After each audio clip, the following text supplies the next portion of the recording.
My dear fellow Reliance Natural Resources share owners, a warm welcome to each one of you to this 9th annual general meeting of our company. It has been a little over 3 years since we first came together to write a new chapter in our company's growth and evolution. In this time, our share owner family has grown to over 26 lakh shareholders, adding over 6 lakh new shareholders since the demerger in 2005. We are now the second largest shareholder family in the country after our group company Reliance Power, which has a shareholder base of over 37 lakh members, by far the largest in India.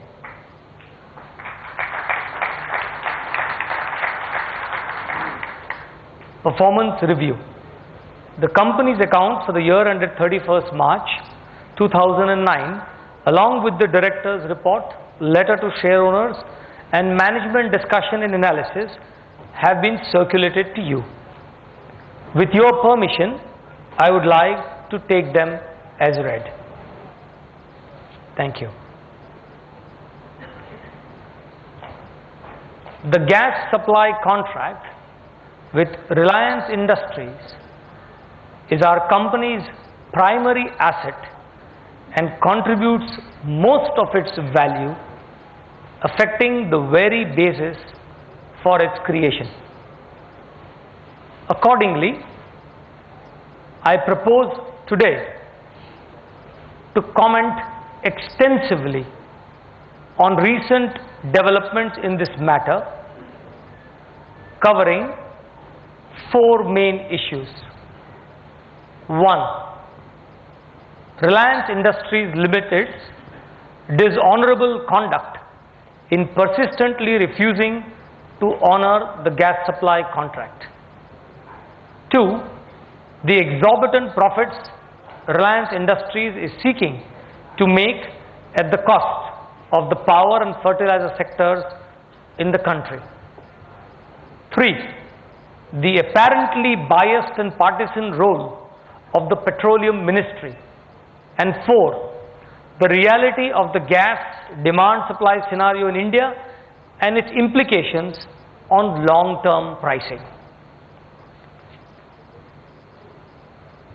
The founder's dream. At the outset, I am happy to note that Reliance Industries Limited, a company founded by my father, the late Shri Dhirubhai Ambani, with which I was associated for nearly 25 years and which is still very close to my heart, has started the production of natural gas from the Krishna Godavari basin recently. Although 7 years after discovery and with a huge time and cost overrun. Nonetheless, my heartfelt congratulations to the Reliance Industries team for achieving this marvelous feat and realizing one of Dhirubhai's lifelong dreams. Significant domestic gas production in India will broad base our energy basket and contribute to our long-term energy security. Gas supply from RIL. Last year, when we met at the AGM, I shared with you the history behind the very creation of your company, Reliance Natural Resources Limited. To recap briefly, our company was created through a demerger of RIL and was to be responsible for the supply and transportation of gas from the various gas fields of RIL to our group companies for power and other projects. This arrangement was approved by all of you as shareholders of Reliance Industries. To ensure that the benefits of the gas business were rightfully enjoyed by the over 2 million shareholders of Reliance Industries, they were all allotted shares free of cost in the new company, Reliance Natural Resources.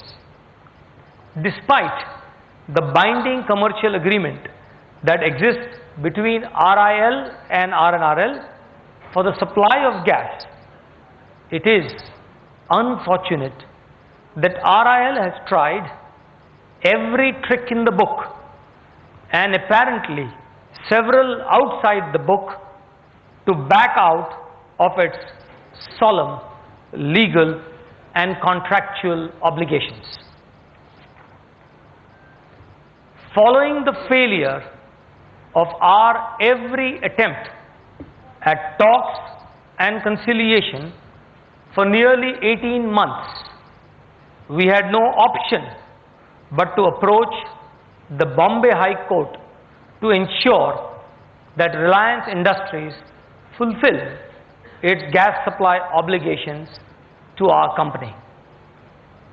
I am happy to report that the Honorable Bombay High Court has delivered 3 judgments in the past 2 years on this matter, and each one of them, our stand has been vindicated and RIL's claims summarily dismissed.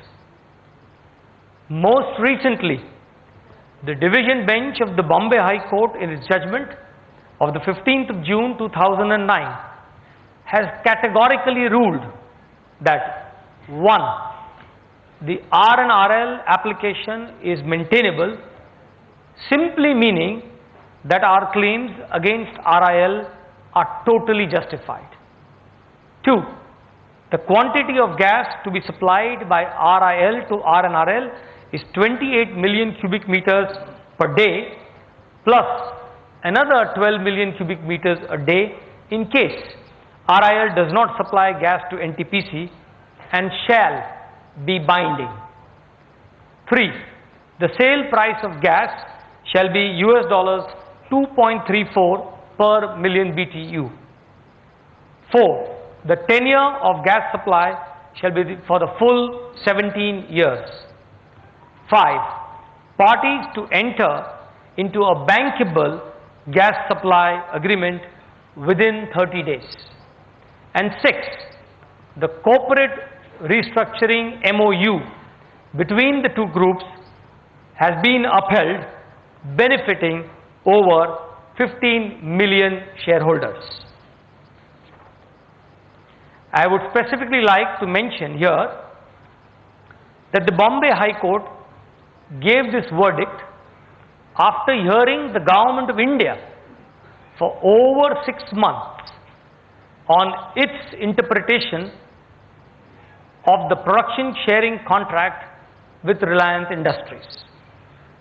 Clearly, the Honorable High Court's order is a body blow to Reliance Industries. In the last 5 weeks, there has been a spate of motivated and misleading reports, even official statements from certain quarters, not to mention an unnecessary legal intervention by the Petroleum Ministry in the Honorable Supreme Court to sow the seeds of confusion and take away from the clear and comprehensive nature of the Bombay High Court verdict.